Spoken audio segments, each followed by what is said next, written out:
Jeff Fitoff, this is a sad time of year. The NFL playoffs are in high full gear. The Right. Pittsburgh Steelers aren't in it. It's a tough time indeed. And over the last week or two, I have been jotting down random stats that I come across through Twitter and whatnot, and it mostly has been further depressing me. Okay, now wait, Maybe you can help me out. before you get into that, are you happy? How does it make you feel? Miss the playoff, but Tomlin keeps the streak going of no losing seasons.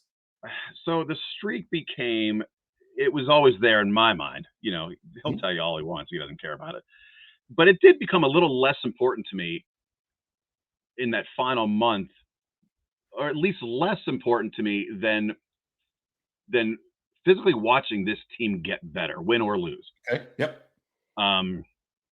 And that's what I pulled away from the season. And quite frankly, if you recall, a couple months ago, I said when they were 3-7, I think this team's ceiling is 8-9. I think they can get to 8-9.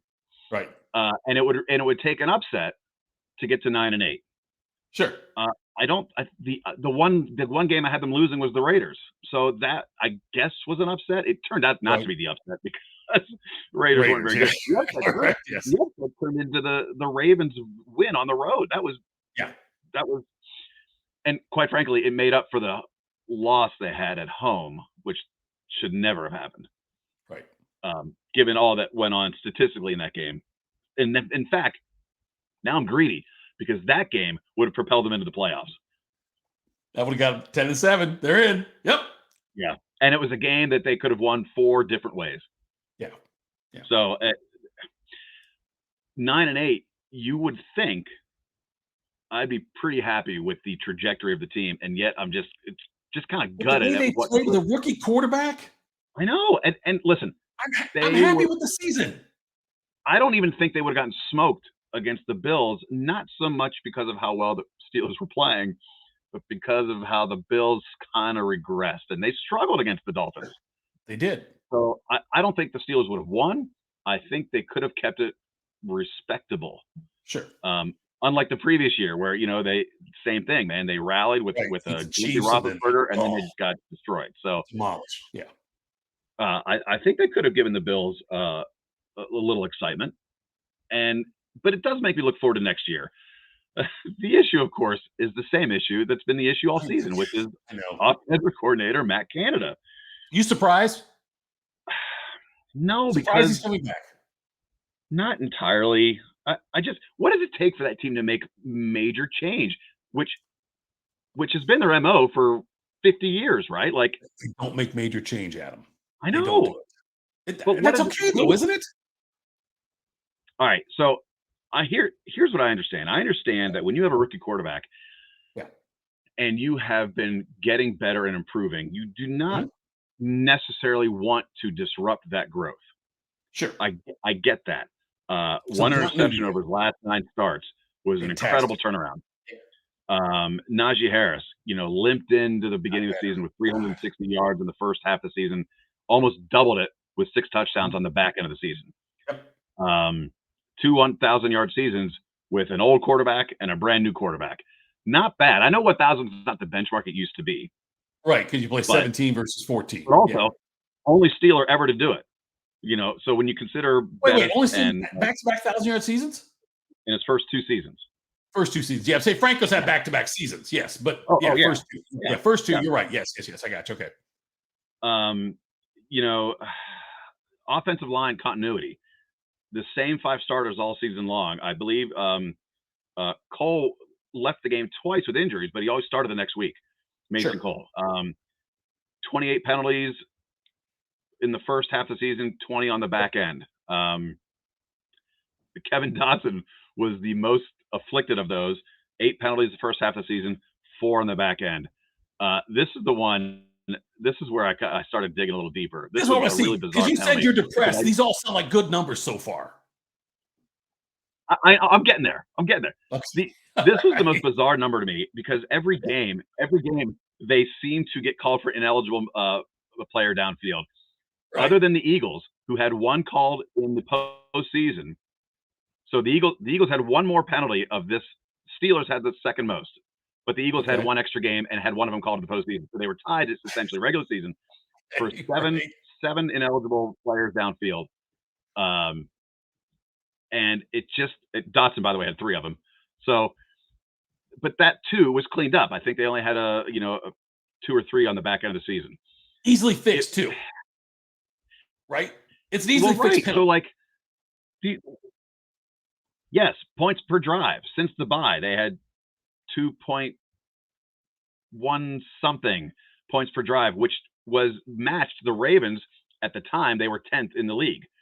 The Ravens, by the way, had 1.3 since their bye and fired their offensive coordinator, which brings me to this. Here we go. The 9 teams that had worse points per drive than the Steelers all fired their coordinators. And the Ravens did too, who were one ahead of the Steelers. Matt Canada is still employed. His numbers in his career through college. All right, you ready? Sure. When he was at Indiana, their offense was 38th, 56th, 97th, 84th. With Wisconsin, they were 60th. With NC State, 98th, 57th, points per drive or offense, just where they ranked? This is where the offense ranked in college. Go ahead. Sorry. So none of these are elite numbers. 76th at LSU, Maryland 69th. Only his 1 year at Pitt, they were 10th. Meanwhile, you got Leftwich, who had a top 10 offenses his first 3 seasons until last year when their offensive line was just in shambles. And Leftwich, of course, became available a couple days after the Steelers announced they were retaining Matt Canada. And so now I'm like hoping for like a Brian Flores situation, like hire him on as an assistant. Bring him in as like an advisor, a special advisor or something like that. Bring him on some way in the situation. So if things go south beginning of next year, you can make an easy change. Mitch Trubisky, worst ever yards per attempt for a quarterback since they started keeping the stat. And and Pickett wasn't much better. No. The top, here's another one, Yak. Yards after catch. Yards after catch, yep. 49ers, Chiefs, Panthers, Lions, Eagles. The top 5 teams, 3 of those are still playing. Right. Yeah. And Steelers, the Deontay Johnson stat, the fact that Johnson had 140 targets and never caught a touchdown pass is amazing. This is so bizarre. 87, 86 catches. No Something touchdown. Like New NFL record. Steelers Yak players. Pat Fryermuth was 53rd this year. Deontay was 80. Deontay was 80th. Najee was 92nd, and George Pickens was 211th in the league in Yak. Now, granted, he was like the deep threat, but he just caught it, got tackled. Sure, yeah. Meanwhile, Travis Kelce, 3rd. Jerick McKinnon, 7th, and Juju, 18th, all for one team. It's obscene. Would you have rather finished 5-12 and then say, you know what? No, wait, don't listen. If they go 5-12 and the offense isn't great, they get rid of Canada. I think that's what happened. Canada saved his job in the second half. So I'm asking, would you rather be 9-8 right now with Canada coming back or 5-12 with Leftwich in there? I'd rather than be 9-8. I don't know. I just period. Like I'd rather than be 9-8 and competitive and have a chance. December football, right? I'll say it every year. I'd rather be 5-12, have Leftwich in there, a higher draft pick. I'd rather have that situation. I'd rather have that. Steelers have 3 of the first 45 picks this year, thanks to the Claypool trade. I'm good with that. Okay, so then you've got to believe. If you believe, you've got to believe in Tomlin in the organization at this point. You see the tweets about the Matt Canada's offense, and it's like videos of Tecmo Bowl with like the 8-play grid. I know. But they did get better in the second half. I know. Jermaine Pratt. And now you've got Pickett back. I know. All of these things I know, but like you got players mocking them. Like Jermaine Pratt was like, I knew what they were going to do against the second game against the Bengals. It's predictable. Every time Derek Watt was on the field and he was in like a little H-back position, I would always go to lead my son. I was like, Watt's getting it. Yeah, Watt's getting it. By the way, he converted every play. He got the ball. Yeah. But I knew what they were doing. And the jet sweeps, man. Listen, it has also been reported that when here's the other thing: Pickett didn't get any first team reps until he was Exactly. forced Got into the thrown starting in. lineup. Yeah. Right. Which I it's credit to him.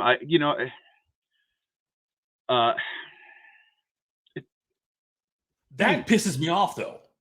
If you're going to do well, right, that, you got to be better make if prepared you have the for short that. leash, yeah, make him get him in preseason. Say you're the guy, and let him get all Yeah, those reps then, and start the season versus throwing him in where he was. I would have rather seen that if you're going to do it. If not, give Trubisky the first half of the season.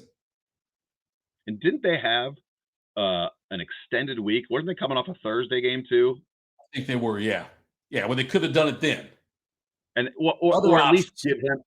give him reps, right? Yes, yes. Um, so you know, just the predict. God, it was so predictable. The one thing, not the one thing, because there were several things that I thought were Right. good. Um, what what I what I hope is that because of this growth and because you did see, after the bye week, it's like they had some sort of, coming to whatever your guy is, Jesus moment. Revelation. Come to Jesus. There we go. You're welcome. Uh-huh. Sorry, come to Jesus. There we go. No offense. You son of That they did start using the middle of the field more. right. They did throw it a little. They threw it deeper a little more often. It was the same sideline pattern. I would love to see a skinny post someday. Right. Although actually that's good. Like Pickens, the touchdown that he caught against the Raiders and one against the Browns were over the middle Yep. post pattern. So that's what I want to see. I want to see the playbook open up. And I don't. My other concern is there's no way that's those same five offensive linemen will play every snap next season You wouldn't together. think. No. Yeah, the odds are stacked against. Like very few teams have that luxury. Sure. So and they're going to have to address the trenches. Although now all these mock drafts, this will be another episode, I'm sure, when we talk about some pre-draft prospects. A lot of draft has them going after a corner I see the or an Porter inside thing. linebacker, not A lot addressing of the the trenches. Joey Porter Jr. stuff, Yep. Yeah. Actually, he's got the most right now. which I'd be fine with. I I think would he'd be a great addition to the defense. I'd be fine with, but the first half of the season we were just endless the defensive line. I mean, I feel like this is a whole separate conversation about like pending free agents and where they might go in the draft. Yeah. But the line, if they lose somebody, this line Right. wasn't a stud cast. It just got better, and Right. that's what you're gonna have to hang your hat on with Najee. The not the timeshare, but getting Right. Jalen Warren more involved in the offense, I thought was important too. So, But if see, I could, okay, I keep getting pissed off, but I keep coming back to these growth moments that they had, and it gave me hope in a season that they were 2-6 and 3-7. I mean, the Bengals are still the class of the AFC North, but the Steelers could certainly make some ground and get to that second best team. I'm not a huge believer in Baltimore or Cleveland, what they have going on. But let me ask you this for the Steelers now, though. I know we'll do mock draft stuff later and we'll talk about where they could go. But do you think this team needs the second best offensive line in the draft? I think they'll get the second best one where they're at, or Joey Porter Jr. What would you rather I think have on this there team? are. Yeah, I know, and I'm not going to get just because he's got the Porter name doesn't get me super excited. He gets me excited He's a because ball of hawk. his. Yeah, I mean, yeah, his resume at Penn State is impressive, but I also believe that there are other corners out there Right? available to him. I've seen Alabama mentioned. I've seen Yeah. oh gosh, I can't remember. There's another Big Ten school. I've also seen a couple of Buckeye offensive linemen. Paris Johnson, I think, will be Get the second. I think the Skaronski kid from Northwestern right. will go off the That's board the one. first. He's more interior. Paris Johnson's I, more outside. I think Johnson will be there when the Steelers pick. and I would like that pick a lot. Yeah. They improved as the year went on, but Dan Moore wasn't a lockdown tackle. Right. Dotson, as we mentioned, had issues on the interior. So I'd like to shore up, especially Pickett's blindside. He he didn't have the turnovers, but his completion percentage could have been better. And I think that's in part because he learned how to throw away the ball, which was good. But a lot of plays broke down, I think, too early. How many similarities did you see from him in his growth and Roethlisberger's rookie year in his growth? Did you see similarities in the way they progressed? I know Roethlisberger was on a different level, but I'm just saying, where Roethlisberger started his rookie year to where he ended, and to where Pickett started and ended, did you see some kind of like similar growth pattern there? No, I thought Roethlisberger's second year actually was a little bit more comparable, uh, statistically wise. They didn't, he didn't turn into that gunslinger until maybe his third or fourth season. Um, and the first year, Roethlisberger's athleticism and size he was able to thrive Yeah. early and differently than Pickett's got to be a little bit more shifty out of the pocket, creating similarly but different. I don't know Sure. if that makes sense, but I just think they're different molds of quarterbacks. Mhm. But they both wear two gloves, so you can't argue that. Hey, two gloves. Yeah, you can't argue that. Yeah, right. Which is why that's why I golf with two gloves, by the way. Because of Roethlisberger. No, Or- because of how successful I am. That's what the similarity is. The parallel I'm yeah, you drawing. and Ross have a lot in common. Yeah. Uh-huh. Right. Anyway, so listen, if nothing else, maybe you cheered me up with a few corny jokes. I don't know if I feel better about Matt Canada, but he's here at least for now, and I guarantee you he won't get fired until a bye week happens. So like they're not gonna. I can't see maybe 0-3, Yeah. 0-4, but I don't see anybody The being a offense fall has looked guy. pretty bad. It would have to be 2022 bad. Right. Oh Yeah. wait, that just happened. Already had that. Right. Son of a bitch. Right. All right. So We'll do some draft scouting here in a little Yes. bit. Commiseration season is over. We got to watch the Final Four now play out and maybe think what could be in the future. All positive now, Adam. Right. We'll see. Let's go Pitt. Let's go Pens. Maybe let's go Bucks. I don't know. Follow him on Twitter. He's at AJCon95. I'm at That Happens. This has been brought to you by FanStream Sports. Check that out, and also DSPMediaOnline.com. Adam and I will be with you throughout the offseason to be more positive about. You can talk to Pirates with other friends or whatever, but you and I will talk Steelers and Pitt football. We'll do all that, Pitt basketball. Hey man, But Kutch is back. It's an exciting time what's to be a that? Pirate fan. Oh yeah, McCutcheon's back. McCutcheon's back. How old is he? 36. 36. You and I both peaked. 36 years young. There's the positive Yes. spin. He's 36 years young. There you go. All right, that was it for us. Thanks, Adam. Word.